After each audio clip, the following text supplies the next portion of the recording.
portable ak seeni ay carte d'identité imaginel portable ak carte d'identité lañ leen bàyyil ci biti pour ñu man leen identifier te man gëm naa ne ci lii lépp dafa am nit koo xam ne moom la ñu bëgg a atteindre te nit kooku ñu bëgg a atteindre moom la ñu bëgg a naqaral benn nit la du fukki nit ci Sénégal te mooy liñ leen doon wax léegi la personne encore qui a fourni ces hommes c'est Jérôme Bandiaki aka Sniper Jérôme Bandiaki qui a fourni ces gros bras qui ont attaqué la maison de la maman de Ousmane Sonko. Et ce Jérôme Bandiaki est affilié avec Doudou Ka, le ministre des Transports aériens bi ngeen di dégg monsieur Doudou Ka moom ak Jérôme Bandiaki ils sont au lit maanaam ay xarit lañu. Jérôme Bandiaki c'est lui qui donne des hommes à Doudou Ka pour ñi ma bëgg a sonal ne Doudou Ka il est de Niamey ah Doudou Ka Ziguinchor du nee na fa la bokk Ousmane Sonko fu mu bokk du Ziguinchor et pourtant il essaie de prendre sa vie chaque jour. Doudou Ka bu ñu bëggee gëmloo ne ñooñu ay cousin am lañu man xawma ñooñu fan lañu cousin woo ak Doudou Ka ndax Doudou Ka yaay Haalpulaar papa Haalpulaar nee na maaman Joola man am naa maam Joola te duñu samay cousin. Je veux vous faire savoir que man dugg naa kaso barki Dembo Ndiaye nit bëgg ma fee sacrifier jox ma Macky Sall pour mu jël sama bakkan. Je veux seulement vous rappeler que c'est un membre de ma propre famille donc su ma suturaalul sama membre de famille lu tax ma war a suturaal lu tax man ma war a suturaal Doudou Ka suturaalu ma membre de ma famille man sama goro moo ma dugal prison bëggoon maa sacrifier bëgg maa jox Macky Sall pour mu jël sama bakkan sama goro moo def loolu man ki tax ñu jàpp ma man Amérique bëggoon maa sacrifier jox ma Macky Sall pour mu jël sama bakkan kooku sama goro la donc bu dee man sama goro mën naa def loolu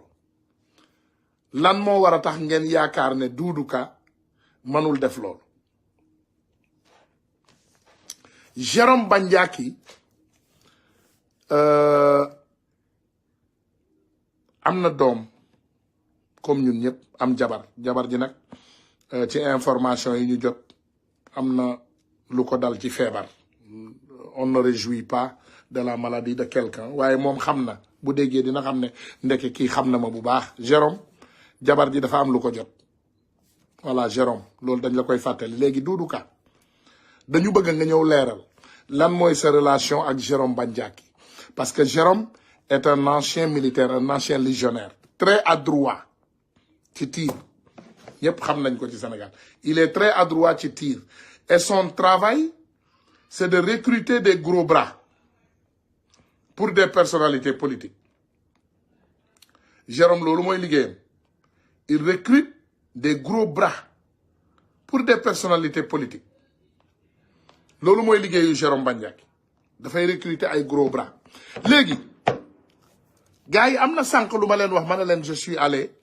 voir un mécanicien spécialiste et aussi ingénieur ne ko man dama bëgg a retracer ay faits comme ndax oto parce que bu leen fàtte ne keroog bi ñu demee kër Ousmane Sonko les nervis de Jérôme Bandiaki bi ñu demee attaqué kër yaayu Ousmane Sonko ba ñu jàpp ci kenn ba ñi ci des rëcc ba mu joxe tur benn autorité police wala gendarmerie je vous ai dit que Jérôme Bandiaki est logé par Félix Antoine Diome parce que ñu bari duñu xam loolu parce que ñun dañu am gendarmerie am police am armée mais ñooñu c'est des hommes qui sont dignes ñu bari ci ñoom duñu def sale boulot duñu nangu defal Macky Sall y a quelques commissaires comme Sankaré et quelques parce que commissaire Sankaré mooy commissaire bi doon jéem a dugg ci téléphone Pape Alé Niang ak tubaabam boobu ma leen wax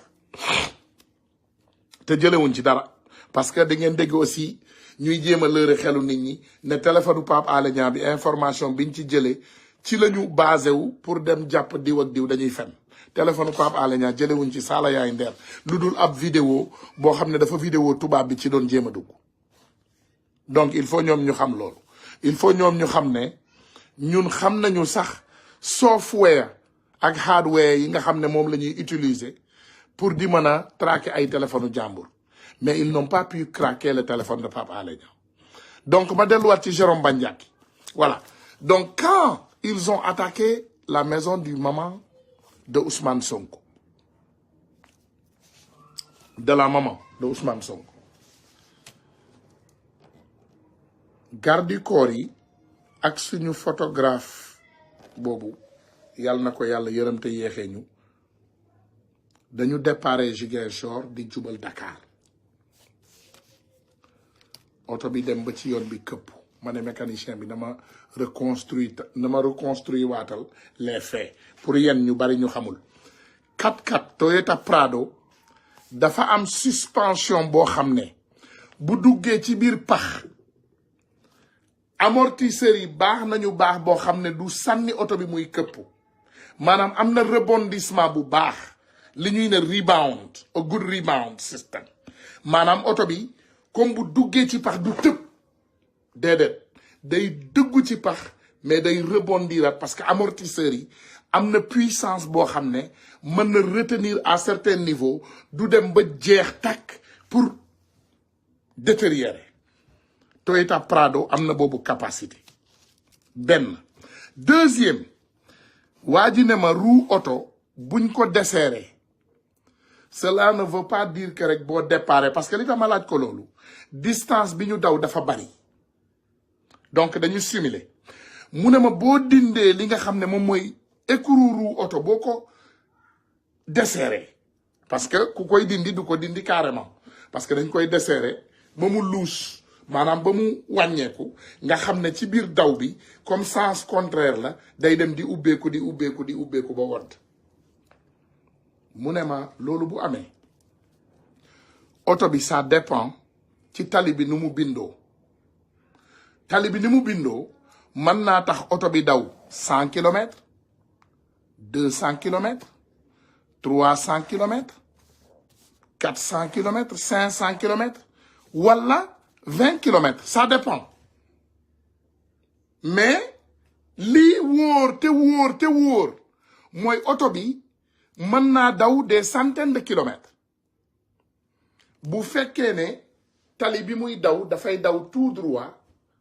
te du dugg ci pax dugg bu garaaw boo xam ne pono bi day def nii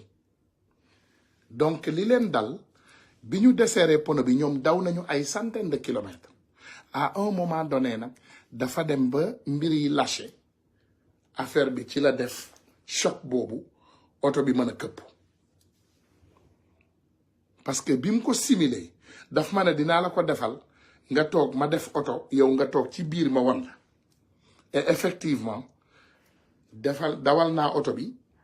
tourné naa ndànk j'ai fait un tour je suis revenu mu ne ma à l'autre côté aussi mu ne ma à l'autre côté aussi nañu def benn affaire ma ne ko waaw mu ne duggal ci oto bi nga dugg mu yéegloo ma ci benn genre pente boo xam ne par exemple day déséquilibrer pono bi te effectivement li mu wax bi mu defee loolu rek pono bi def na nii donc loolu mooy li nga xam ne mën nañ leen ko wax ci loolu donc les mêmes hommes qui étaient allés attaquer la maison de la maman de Ousmane Sonko pour indi coow déstabiliser indi ay yuuxu indi ay xel yu jaxasoo c'est les mêmes hommes qui ont tempéré avec la voiture qui avait les sécurités et que cette voiture a commis cet accident ba ñooñu ñàkk ci seen bakkan laaj leen nag seen bopp question pourquoi ñoom ils sont vraiment concentrés sur la sécurité du président Ousmane Sonko. Ils sont concentrés sur la sécurité de Ousmane Sonko. Pourquoi? Pourquoi, demandez-vous?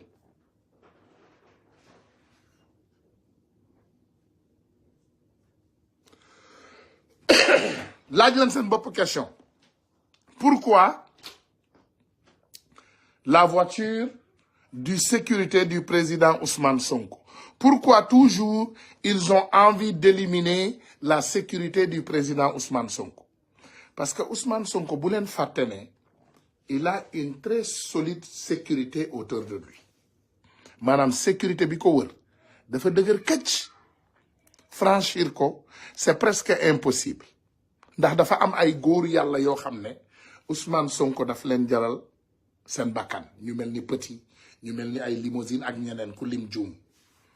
parce que c'est des jeunes qui sont très bien déterminés bu leen fàtte ne képp ku jóg pour aar Ousmane Sonko la plupart des temps defuñu ko ndax xaalis defuñu ko ndax statut mais ils l'ont fait pour l'amour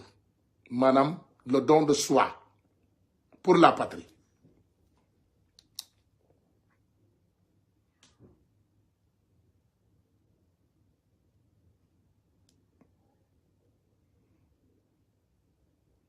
Loolu mooy dëgg.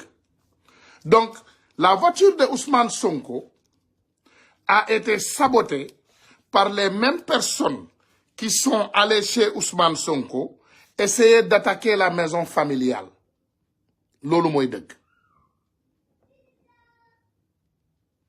Garde rapproché Ousmane Sonko yi ngeen di gis ñuy attaqué yépp bakkanu Ousmane Sonko moom la ñu bëgg. Test yi ngeen di gis Macky Sall di ko def nii di rey ay militaire di rey ay gendarme di jàpp ay membre du parti Pastef di jàpp ay journaliste lii yëpp test la pour Macky Sall lii test la pour Macky Sall c'est un test parce que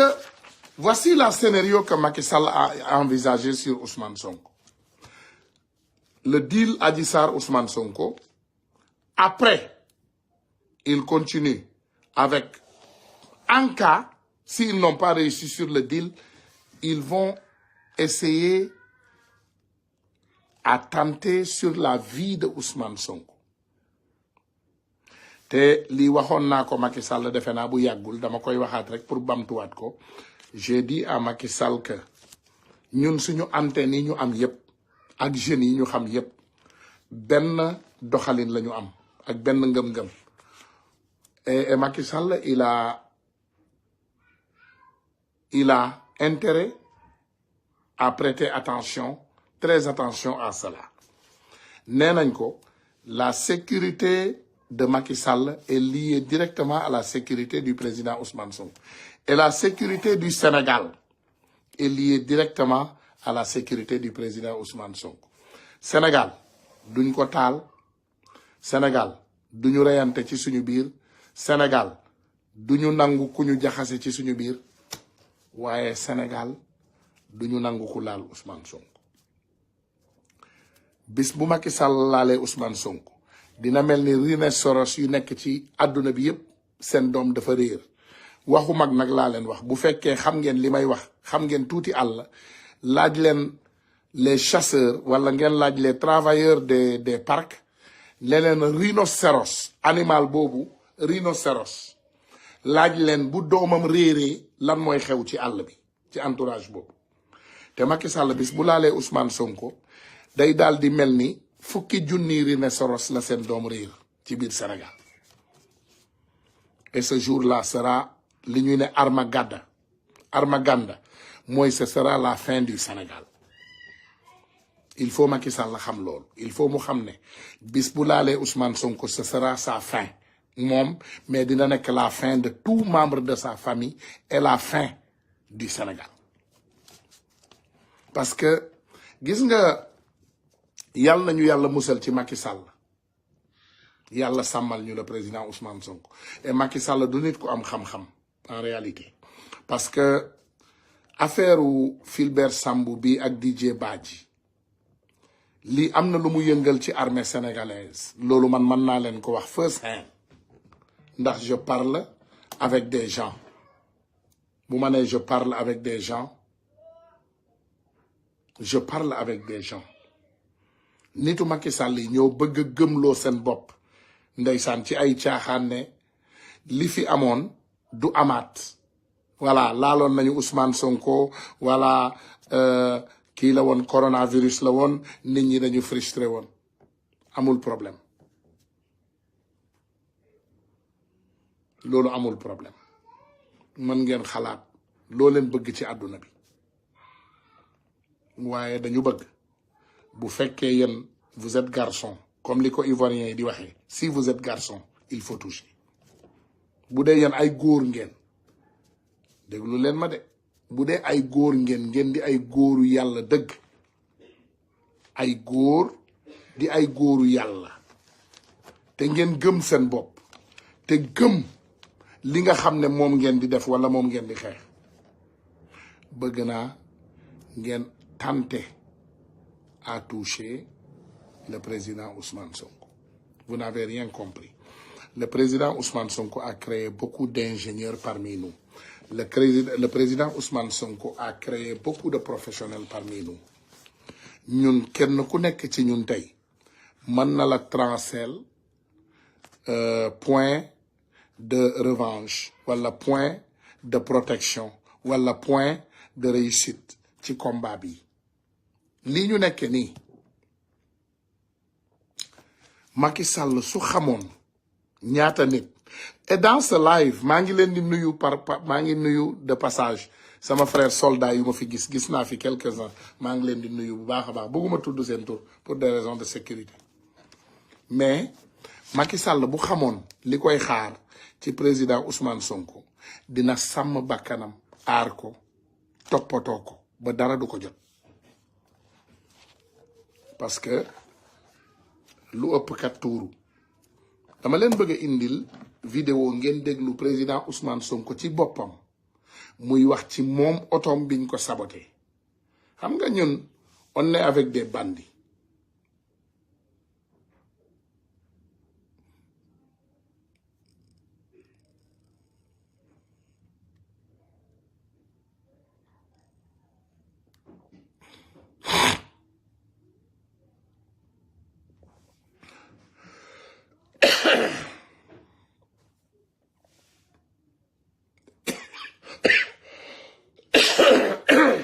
voilà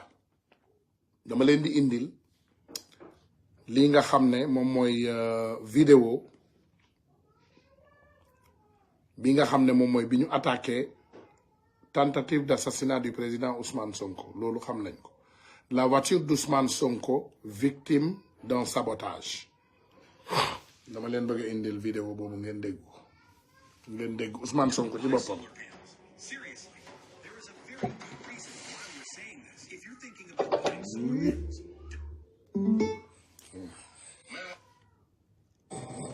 ñun ay menaces yëngaluñu ça nous fait rire d'ailleurs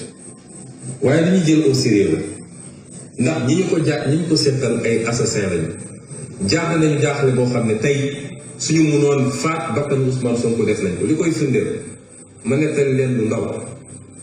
barki dem bi ñuy dem ci manifestation bi dama génn dugg ci oto Waly Diouf Bodiang ñu dem ba ci yoon bi ma ne ko ubbil toit ouvrant bi parce que nit ñi bëri nañu ñëpp ngi acclamé ma génn nuyu nit ñi ñu essayé ubbi toit bi ba ñu ubbeeku parce que mécanisme dafa bloqué may leen andil na ma beneen oto bi ma dugg ci boobu noonu laa génnee ci oto moom dugg ci beneen oto bi ñu ubbi toit ba mun a wax ak yooyu ñu dem ba place de l'Obélisque place de la Nation gaare oto bi ma duggoon sécurité bi di ko gaare moom mu jël oto bi ma duggoon moom yu ma njëkk a dugg dem gaare fu gën a sori parce que amuloon place daal di ñëw ci manifestation est-ce que xam ngeen lu ñu def parce que jàppoon nañ ni oto boobu ci laay duggaat dañoo dem ñeenti roue oto bi bu nekk dañoo dem dévisser ñetti écrou yi ci ñeent yi génn ko ñaari écrou yi des ci pneu bu nekk dévisser nañ ko ba muy lang li ko may chance mooy bi ñuy ñibbi daanaka man dugguma ci oto boobu waaye bi ñuy ñibbi ndànk lañu daw ba egg kër bañ fa yeggee muy dem dégg oto bi def bruit bu bëri mu woo mécanicien bi ne ko oto bi am na lu ci nekk xam naa moteur bi mécanicien bi ñëwee xool ne ko yow est-ce que gis nga oto bi li ci nekk ñeenti pneu yëpp dañoo def bu dévisser écrou yi oto bi bu dawoon 70 kilomètres à l'heure musiba am buñ ko waxee nag maa ngi dégg déjà seeni coow dañ naan waaw victimisation nangam nag Sénégalais xam nañu man du ma victimisation ragal mooy victimisé wu ñu daan dem wër ci sëriñ. voilà am na sama xarit buy bind ndeysaan Mariam Sy Ndiaye mu ne man this is old exactement Mariam Sy Ndiaye on est en train de construire des faits qui sont vieilles, comme par exemple le meurtre de la sécurité de Ousmane Sonko et notre caméraman préféré. Le jeune qui nous avait dit de continuer ce combat, même si sa vie était atteinte. Parce qu'il savait que sa vie était toujours en danger. Donc, effectivement, tu as confirmé. Deug la vidéo bi mooy ba Ousmane Sonko waxee la nga xam ne moom moo ko dal ci place de l'Obélisque. Gars yi gis ngeen yan façon nit lañ ko seqal. Gis ngeen nit ñi ñu ko seqal. C'est des personnes qui peuvent tuer à tout prix. Gis ngeen Doudou Ka li juddu Ziguinchor ak li ko wër ak wërngalu Casamance yépp. Doudou Ka est l'un des politiciens le plus dangereux de notre existence. Parce que li muy nangu Ablaye Balde sax nangu ko de. Gis ngeen Ablaye Balde ak lu ko nit mën a waxal ak jubadi bu ñu mën a woo ci moom am na ay mbir yoo xam ne daf ko jombale woon boppam. Mais c'est pas le cas avec Doudou Ka. Parce que bu leen fàtte ne Doudou Ka fait partie des jeunes que Macky Sall avait recrutés et qui ont détourné beaucoup de milliards. Donc bi ñu demee ci détournement xaalis boobu Macky Sall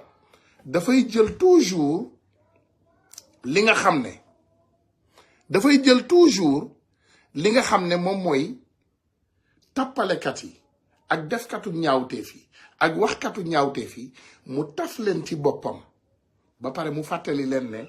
moom seen dossier mi ngi ci teg kuddam concam di leen xaar. Liggéeyu bandi bu mag chef de bandi xam nga luy liggéeyam chef de bandi xam ngeen lu muy liggéey toujours bu dajale ay nitam ñun li ñuy wax xam ngeen ko mooy lan extorsion mooy nga yor dara ci nit di ko ébranler ci kanamam toujours. Macky Sall bu doxandeem yi bëggee def benn délit wala indi benn affaire da leen ne bu leen fàtte j'ai votre dossier en main daf leen koy fàttali toujours. Pendant ce temps, ils se permettent à essayer de salir la peau de Pape Alé Niang. Pape Alé Niang, un journaliste d'investigation qui a servi son pays dignement, qui fait ses investigations, qui reçoit la vérité et qui vient et présente cette vérité aux Sénégalais. Pendant ce temps, ñoom li ñu manee te ñu xamee leen ko te ñu ciy dox muy manipulation ak fen ak tappale. Dinaa leen wax ce qui est grave dans ce petit groupe de malfaiteurs de Doudou Ka. Doudou Ka ñi nga xam ne ñoom ñoo ko wër ñi nga xam ne ñoom ñoo wër Doudou Ka ce petit groupe de je ne sais quoi dama bëgg ngeen dégg ñoom xamuñu ne ñun xam nañu kan lañu.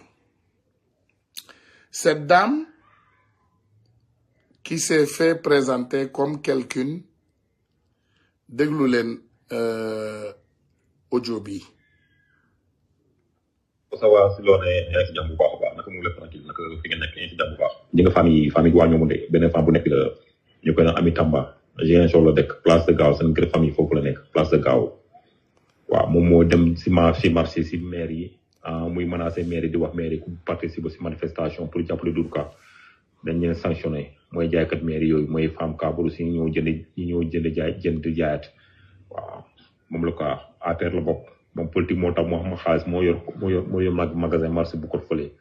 waaw si Ablaye Baldé la nekkoon mu jógee si Ablaye Baldé mu transhumé APR moom ñoom Bouna kii Seydou Sané élection locale yi étant APR mu ñëw jàppale Ablaye Baldé jàppoon nañ candidat Bouna Sambou moom la ko opportuniste la du dara day fer rek waaw ñii duñu faam ñoo mun de waaw. Voilà donc kii mooy Ami Tamba moom mooy borom déclaration bu fameuse bi borom bois sacré ci moom laa bëgg a ñëw. Somebody help me out, please. Bois sacré nag dama leen bëgg a wax dara. Bois sacré je salue d'abord mes femmes braves de la Casamance. bois sacré jigéen bu mooykatu yàlla du fa dem. Certains accusent sans preuve le ministre des Affaires, des Transports aériens et du Développement des infrastructures aéroportuaires Doudou Ka d'être mêlé à la disparition de nos 2 frères gendarmes, à savoir Fulbert Sambou et Didier Badji, alors que l'enquête suit toujours son cours pour déterminer les circonstances exactes de leur disparition. Nous récusons catégoriquement les mensonges perpétrés par Ousmane Tounkara qui visent à semer la zizanie, à mettre en mal le ministre Doudou Ka et les populations de la Casamance, en particulier celles de Niom. Des populations de la Casamance qui, M. Doudou Ka ne cesse d'apporter son soutien depuis déjà plusieurs années.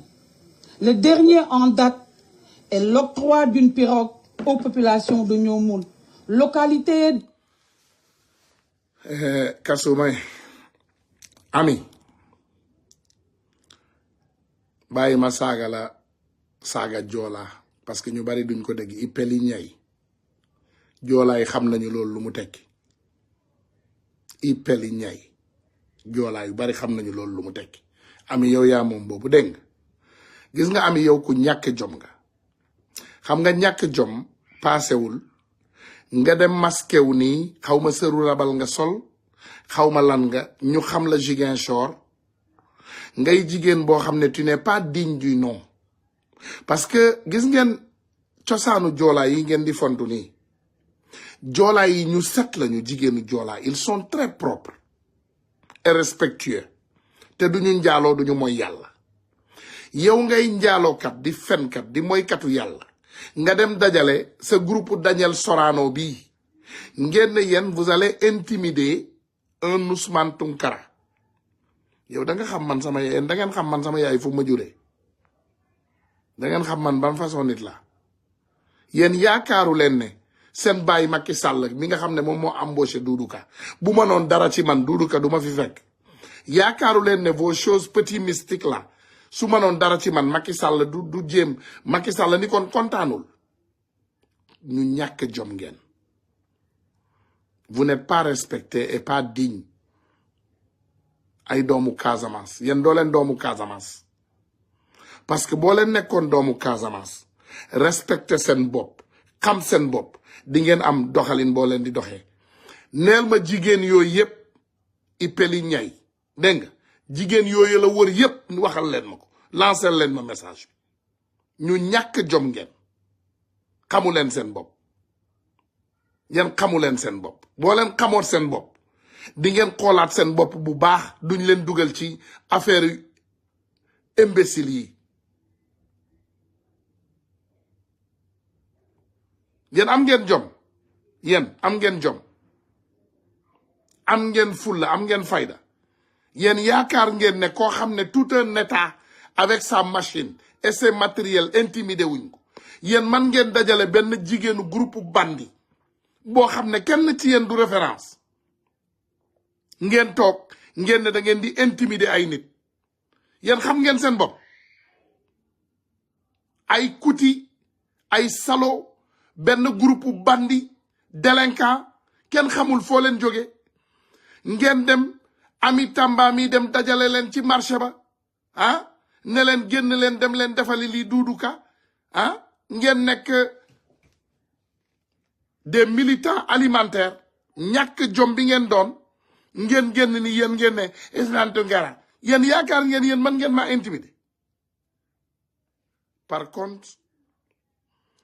vous n'avez rien compris vous n'avez rien compris mais di ngeen comprendre après vous allez comprendre laajal leen ma seen patron Doudou Ka vous dites que nous accusons sans preuve amul problème demandez à Doudou Ka s'il connaît laaj leen Doudou Ka bu fekkee ne xam na Doudou Ka encore une fois laaj leen ko Tounkara nee na ndax xam nga Sniper lan mooy sa relation ak Sniper parce que Sniper est embauché par Antoine Diome Antoine Diome ñàkk jom ni mu amee bras armé am bras police noonu la amee bras milice bras milice bi bras gendarmerie bi kooku kii lañ ko jox capitaine Moussa Fall amin général Moussa Fall ak bandeem yi doxandeem yi bras police yéen a ngi fàttale ko Sankharé doomu xaram ba nga xam ne moom la ñu jàppoon ci pharmacie ba muy menacé liggéeykatu pharmacie bi xaw ma ban grade lañ ko jox parce que je sais que il n'est pas du koo xam ne commissaire la woon en ce moment wala capitaine je ne sais quoi xaw ma ban grade lañ ko tegal en ce moment mais xam ngeen ne kooku il n'est pas digne du nom pare ci kooku côté milice bi mu jox ko sniper donc ñun xam nañu de quoi on parle bu fekkee da ngeen ko bëgg a weddi indil leen ñu argument na sniper génn mu ne sénégalais yi moom amul benn milice bu muy recruter je donne le nom des milices et là où il les a recrutés parce que j'ai pris les noms et les numéros de téléphone na génn Benjamin na nga génn nga ne yow musuloo embauché milice j'ai reçu au moins 100 appels des milices 100 appels laa la wax de ay nit yu ma confirmé ne que Benjamin il est capable de tuer et il marche Dakar la nuit ak pistolet silencieux maanaam mën na rey ne tëf-tëf te kenn du xam pistolet silencieux lay doxantoo Sénégal pistolet silencieux la Benjamin di doxantoo maanaam buy tiire nit du ne papa non non non non non tëf-tëf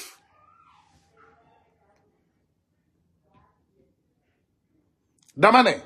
génn leen ngeen leeral lanterne des Sénégalais Doudou Ka il faut nous dire que tu ne connais pas Benjamin ba pare tu ne le connais pas génnal Jérôme Bandiaki Jérôme génnal nga nañu xamuloo Jérôme Bandiaki il faut sortir Doudou Ka nous dire que tu ne connais pas Jérôme Bandiaki Jérôme Bandiaki est connu par tout le monde ñëpp a ko xam Jérôme Bandiaki il est connu sniper nee naa la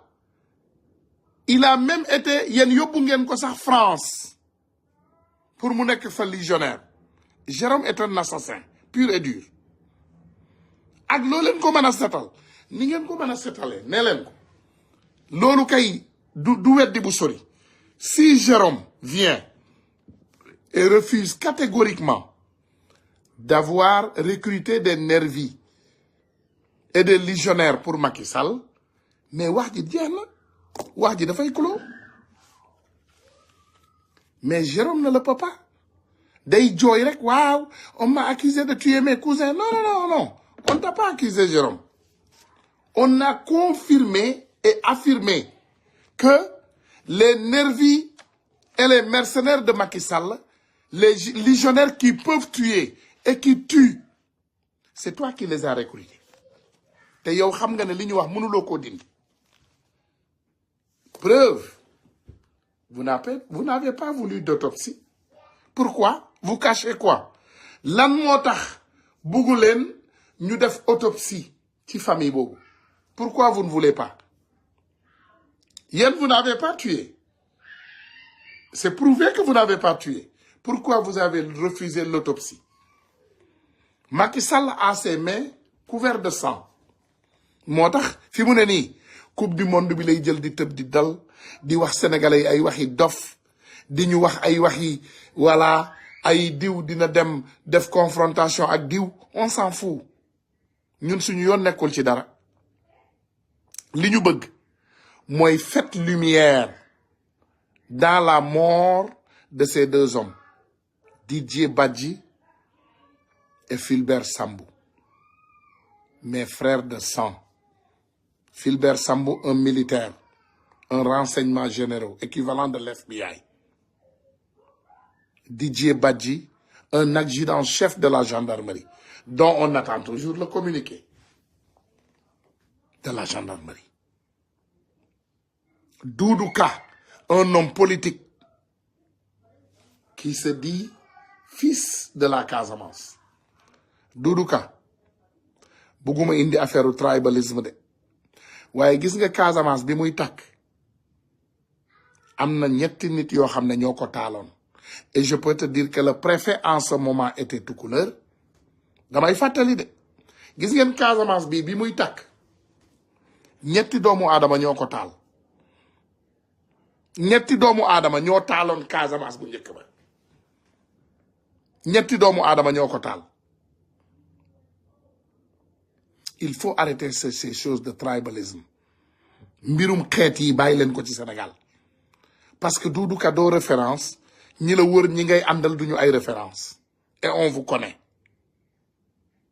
te li ñu xam dafa bari te bis buñ ko génnee yépp mu ne et pourquoi sa famille a accepté de l'enterrer sans autopsie. Il faut savoir que ils ont trouvé 3 jambes de personnes mbir mi procureur Macky Sall moo ci waroon autosaisir automatiquement et il force l'autopsie. D'après nos informations, la famille était frustrée. La famille est frustrée et divisée et brisée ndax li ñu def seen doom. La famille est brisée et cassée. Les intimidations. Comme ni ma leen ko waxee et je le dis, je le répète, le frère de Fulbert booyu Ousmane Ngom la. Cela ne veut pas dire que dañ ko jënd ndax joolaa yi ma xam gëmuñu loolu. Mais ils se connaissent. Donc li ma bëgg a wax mooy xamante nañu. Ils se connaissent tous. Loolu kenn mënu koo dindi. Ça fait très mal. Ça fait très très mal au cœur. Man maa ngi mel ni tey dañu jël paaka jàmma ko ci sama biir xol. Maa ngi mel ni sama frère bu ma bokkal ndey ak baay. Je regarde Fulbert, on dirait qu'on était ensemble hier. Je regarde Didier Badji, on dirait qu'on a dîné ensemble sur la même table hier. Sama xol bi di jeex tàkk. Parce qu'on est dans un pays délinquant. xool leen macabre bi Macky Sall créé bu fekkee Macky Sall lumière la bëgg tu perds un soldat et tu organises une fête devant le palais de la République. Il a réussi ce qu'il voulait faire pleurer nos frères et sœurs chrétiens et avoir quelques imbéciles avec lui qui vont aller célébrer devant le palais pour ne Sénégal diviser naa ko ñii kontaan nañu ñii kontaan nañu ko pour taal réew mi. Du takk Macky réew mi du takk gis nga réew mi du takk suñu maam yi dañ fi ñaan yow mënuma laa bañal takk yow man ngaa takk yow moom mën nañ laa jàpp à tout moment ça moom tu te rends compte mais réew mi du takk mais tu as fait pleurer une moitié du Sénégal.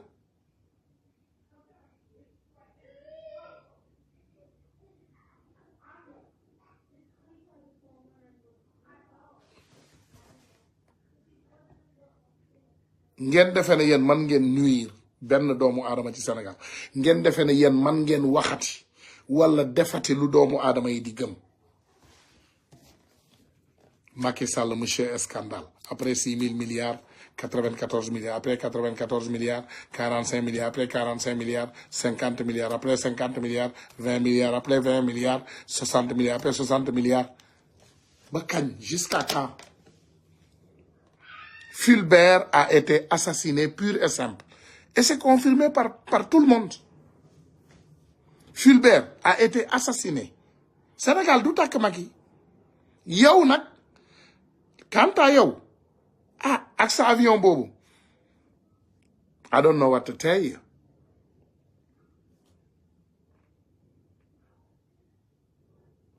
Il faut Macky nga xam ne dinañu xeex ak yow. On va se battre contre toi. Gars yi sama mbokku joolaa yi yéen lay invité sama mbokku mankaañ yi sama mbokku soninke yi sama mbokku sénégalais yi yéen ñëpp laa invité Washington DC. Macky Sall mi ngi ñëw dinaa leen jox date ak heure bu kenn des de Nashville à Memphis au Californie. fépp fu waay mën a jóge je vais parler avec les frères patriotes on va